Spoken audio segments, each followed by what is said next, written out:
Hey guys, welcome to the In the Game Room podcast. This is Alan. I'm out on the workbench and I want to give you guys a quick little preview of the Warlord Games 28mm Desert Africa Core figures. I have 4 sprues that I've put together. I haven't done any kind of trimming or scraping or sanding or puttying or anything yet. They're just literally thrown together, and I put a primer on a few of them, as you can see. But I just wanted to show you guys what they look like. I'm going to I'll post some photos at the end of this video. Really nice close-up crisp photos, but I can just say that they are really quite amazing miniatures. They're very nice, very detailed. The facial expressions and the different options of different heads and hats and helmets, scarves, goggles, all these things really make for an interesting variety of figures. One of the things that I got a comment about yesterday on Facebook, somebody was saying that the sprues don't include enough rifles.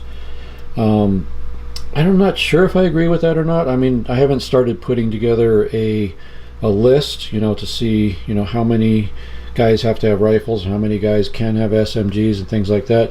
But basically what you're seeing here is the result of 4 sprues with 6 guys each.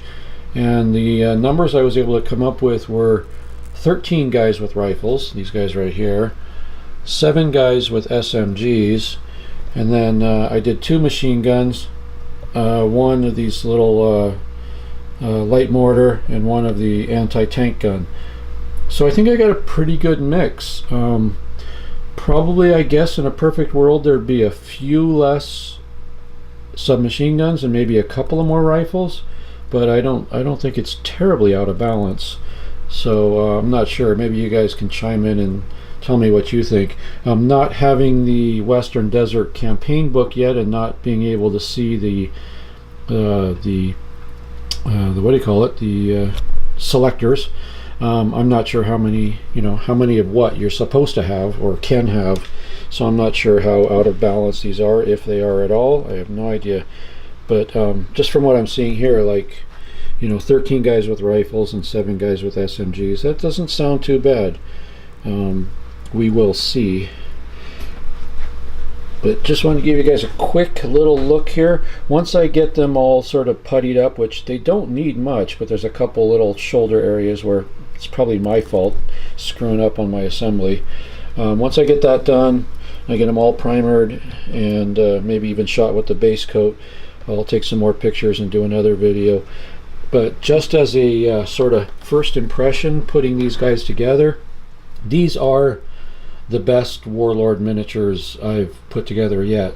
As far as the way they go together, the detail of the bodies, faces, weapons, gear, everything is just top notch so far. I'm very impressed. Like I said, the variety in the helmets and hats and faces and things like that are really nice. I'm not sure. Well, there's some guys have. This guy has goggles and a bandana across his face, so that's kind of cool. Looks a bit like the Invisible Man all wrapped up there.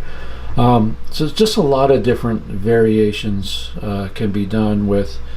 This 4 identical sprues made up all these guys, and I'm hard pressed to find a few that look exactly the same. Some are pretty close, but I don't think there's any 2 here that are exactly the same, and that's kind of cool. So there you go. First impressions, they're great. They went together good. They're gonna paint up beautifully, and I think it's gonna be a really nice set. So there you go. There's your quick first look at the Desert Africa Core, guys. That again is 4 sprues. The basic box is going to contain 5, so there's going to be 6 more guys for a total of 30. But this gives you a pretty good idea of what you can do with most of one box. Alright, that's it for now. We'll come back to this later, and I'll also show you the 8th Army guys next time. Talk to you later. Bye-bye, and keep on gaming.